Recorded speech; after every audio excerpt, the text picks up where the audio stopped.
Bismillahirrahmanirrahim. Assalamualaikum warahmatullahi ta'ala wabarakatuh.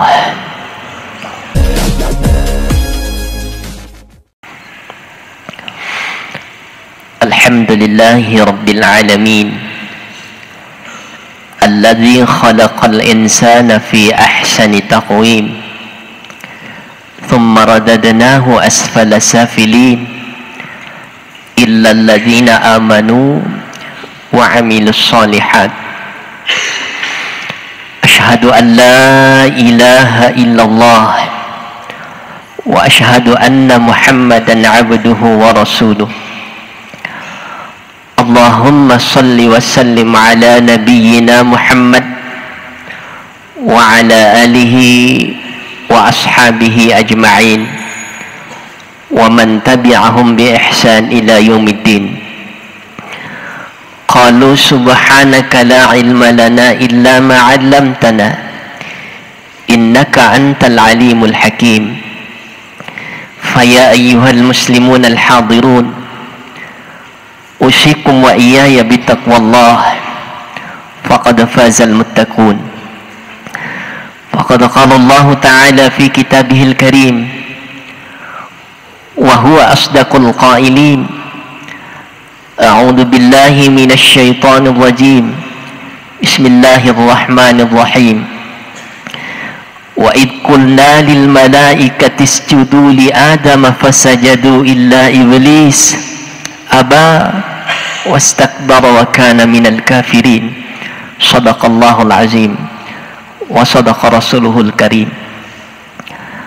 Hadirin sidang jamaah Jumat yang sama-sama dimuliakan oleh Allah.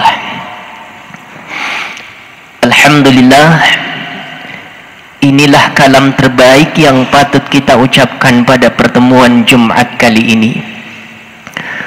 Oleh karena dengan kemampuan untuk datang ke masjid ini, mengucapkan takbir, rukuk dan sujud di hadapan Allah, sesungguhnya ini adalah bagian anugerah yang sangat besar dari Allah Subhanahu wa ta'ala. Bukankah masih banyak saudara-saudara kita yang lain, barangkali di saat yang bersamaan hari ini masih ada yang menikmati maksiatnya di hadapan Allah Subhanahu wa ta'ala. Oleh karena itu, mari kita menghaturkan salawat serta salam kepada sosok manusia terbaik yang telah diturunkan oleh Allah, yang bernama Rasulullah Muhammad sallallahu alaihi wasallam. 63 tahun hidup beliau, tidak satu pun ada anggota tubuhnya pernah tersentuh dengan maksiat. Mulutnya tidak pernah berbohong, tangannya tidak pernah diayungkan untuk menzalimi orang. Begitu juga dengan kakinya, tidak pernah dilangkahkan untuk berbuat maksiat kepada Allah. Beliau maksum, terpelihara dari dosa.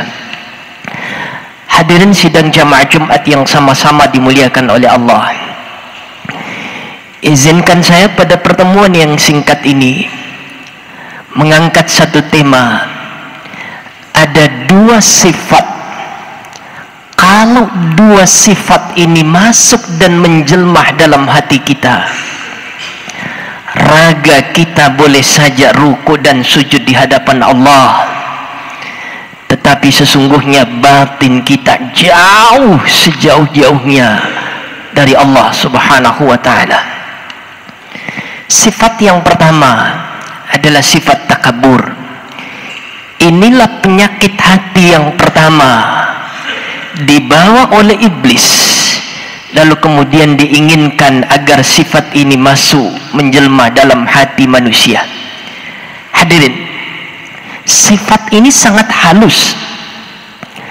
Kalau kita tarik dalam sejarah, dulu ada sosok makhluk yang sangat dekat dengan Allah, saking dekatnya dengan Allah, ribuan tahun berzikir kepada Allah, ribuan tahun dia beribadah di hadapan Allah, tapi malapetaka terjadi jamaah sekalian.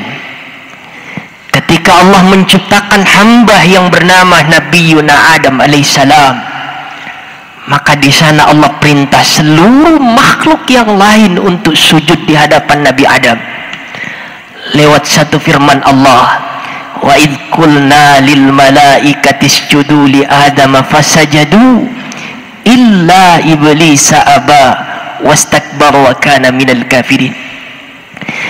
Dan ingatlah ketika kami berfirman kepada seluruh malaikat-malaikatku, isjudu, kata Allah, bersujudlah kalian di hadapan Nabi Adam. Sujud ini kalau kita belajar dalam ilmu tafsir disebut dengan sujud lit-ta'zim, sujud penghormatan atas kemuliaan ciptaan Allah Subhanahu wa taala, bukan sujud lit-ta'bud.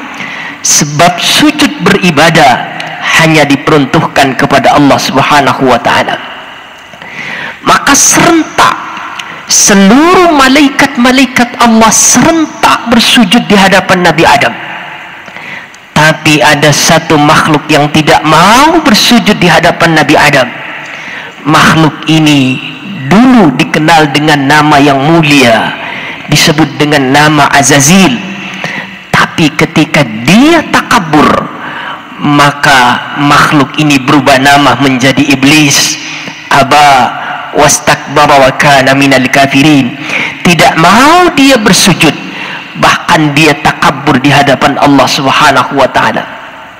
Maka hadirin, kita baca dialog yang lain di mana Allah bertanya dalam surah Al-A'raf, qala fa bima agwaitani, qala ya iblis, wahai iblis, ma mana'aka alla tasjuda id amartuk. Wahai iblis, apa gerangan yang membuat engkau tidak mau bersujud di hadapan Nabi Adam? Id amartuk, padahal sujud itu adalah perintahku, kata Allah. Pertanyaan ini bukan berarti Allah tidak tahu jawabannya, tetapi sesungguhnya Allah sedang menguji iblis. Kenapa? Karena iblis sesungguhnya dulu adalah hamba yang sangat dekat dengan Allah Subhanahu wa taala. Apa jawaban iblis? Qala ana khairum min. Ya Allah, saya ini jauh lebih baik dibandingkan dengan Nabi Adam. Saya diciptakan dari api, sementara Nabi Adam diciptakan dari tanah. Fahamnya iblis, api jauh lebih mulia dibandingkan dengan tanah. Tanah dianggap jauh lebih rendah dibandingkan dengan api. Hadirin, ini penting saya ingatkan pada diri pribadi saya, bahwa sifat takabur ini adalah sifat yang sangat halus. Kadangkala kita tidak sadar, ternyata sifat ini hadir dan menjelmah dalam hati kita. Sifat takabur ini bisa jadi dia hadir lewat harta yang melimpah. Bahkan sifat takabur ini bisa jadi lewat pangkat. Bahkan mungkin dia bisa hadir dari ilmu pengetahuan yang tidak disertai dengan iman. Maka ketika kita sadar bahwa kelompok kita lah yang paling benar dan paling mulia, ketika hati sudah beranggapan bahwa pendapat kita adalah pendapat yang paling benar dan tidak perlu didengarkan pendapat orang lain, maka sesungguhnya iblis sedang meniti jalan menuju jalan-jalan yang dibenci oleh Allah Subhanahu wa taala. Hadirin, sifat yang kedua adalah sifat hasad. Hadirin yang sama-sama dimuliakan oleh Allah, ketika iblis tidak mau bersujud di hadapan Nabi Adam, maka iblis diponis oleh Allah sebagai makhluk yang takabur, makhluk yang sombong, dan kesombongan tidak ada balasannya kecuali neraka.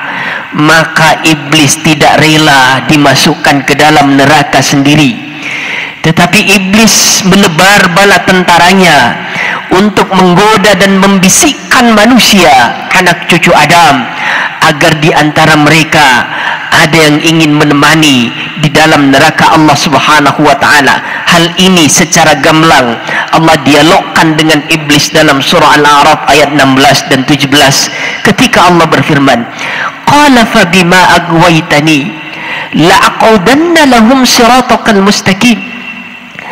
Duhai Allah, kata iblis, fa bima aghwaytani, engkau telah menyesatkanku, engkau telah mengeluarkanku dari neraka, dari surga, lalu kemudian melemparkanku masuk ke dalam neraka.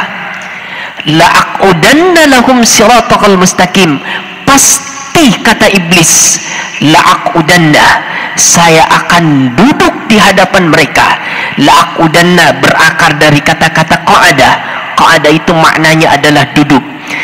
Siratakal mustaqim, kalau seandainya ada hambamu yang bernama anak cucu Adam, yang bernama manusia, yang ingin berjalan menuju jalan siratal mustaqim, la'aqudanna, pasti saya akan duduk menggoda dan menghalangi mereka agar mereka tidak sampai menuju jalan siratal mustaqim.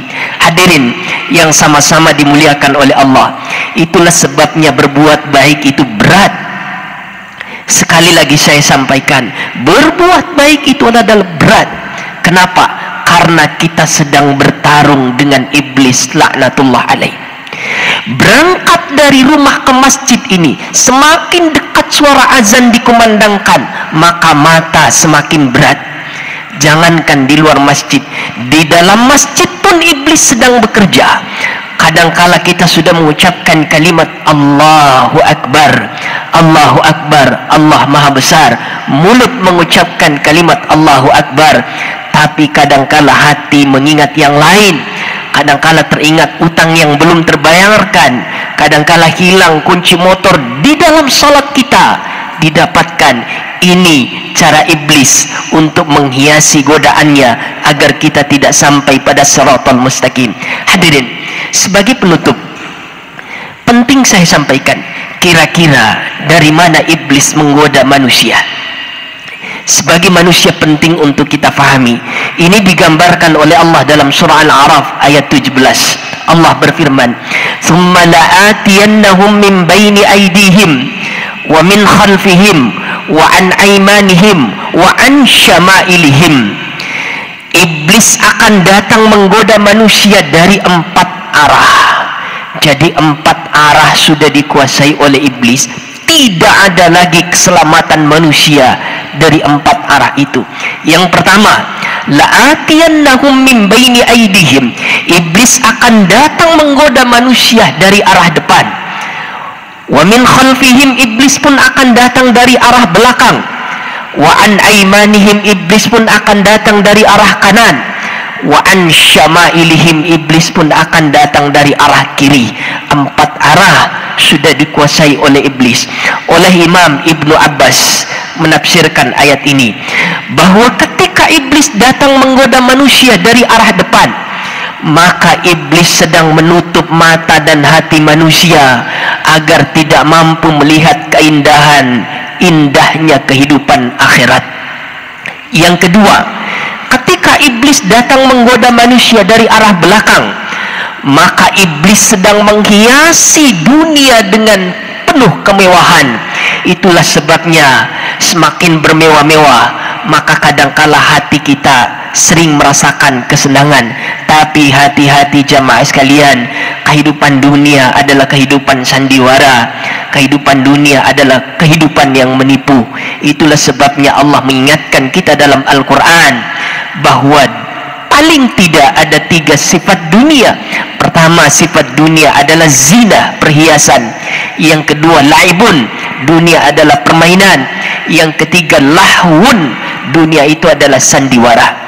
Yang ketiga, ketika iblis datang menggoda manusia dari arah kanan, maka iblis sedang menghiasi agama kita dengan perkara-perkara syubhat. Kalau di kanan ada yang halal, sementara di kiri ada yang haram, maka antara kanan dan kiri ada tengah-tengah. Tengah-tengah ini disebut dengan perkara-perkara yang syubhat, perkara yang tidak jelas apakah dia halal ataukah dia haram. Dan kalau kita berani menerobos perkara yang syubhat ini, maka potensial kita akan diarahkan untuk menuju perkara-perkara yang haram, yang dilarang oleh Allah. Maka sebaiknya syubhat ini ditinggalkan. Yang terakhir, kalau iblis datang menggoda manusia dari arah kiri, maka iblis sedang menghiasi maksiat itu dengan penuh kelezatan. Hadirin, saya mengingatkan diri pribadi saya dan seluruh hadirin yang sama-sama dimuliakan oleh Allah. Kadangkala berbuat maksiat itu jauh lebih nikmat dibandingkan berbuat baik dan berbuat amal di hadapan Allah. Kenapa jamaah sekalian? Sekali berbuat jahat, sekali berdosa, maka iblis akan mendorong kita untuk berbuat maksiat kedua kalinya. Kedua kalinya menuruti iblis, maka iblis mendorong untuk berbuat ketiga kalinya. Pada akhirnya nanti ada manusia yang akan berbangga-bangga menceritakan maksiatnya di hadapan manusia yang lain.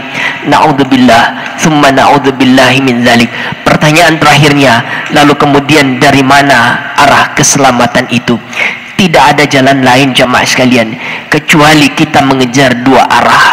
Karena dua arah inilah yang sesungguhnya arah yang diperintahkan oleh Allah untuk menuju jalan keselamatan, sebagaimana yang kita kaji dalam tafsir Al-Kabir. Arah pertama adalah arah ke atas, yang kedua arah ke bawah. Atas dan bawah, inilah dua arah yang tidak bisa ditembus oleh iblis. Arah ke atas adalah perbanyak berdoa, minta rahmat kepada Allah dengan niat yang benar serta cara yang benar, maka insya Allah ini tidak bisa ditembus oleh iblis. Yang kedua, arah ke bawah. Arah ke bawah tidak lain adalah as-sujud ilallah, perbanyak bersujud di hadapan Allah. Aqrabu ma yakunul 'abdu min rabbih wa huwa sajidun, keadaan yang membuat hamba paling dekat dengan Allah, wa huwa sajidun, ketika dia sedang bersujud di hadapan Allah Subhanahu wa taala. Barakallahu li wa lakum fil Qur'anil Karim. ونفعني وإياكم بما فيه والذكر الحكيم وتقبل الله مني ومنكم تلاوته إنه هو السميع الغفور فاستغفر الله لي ولكم.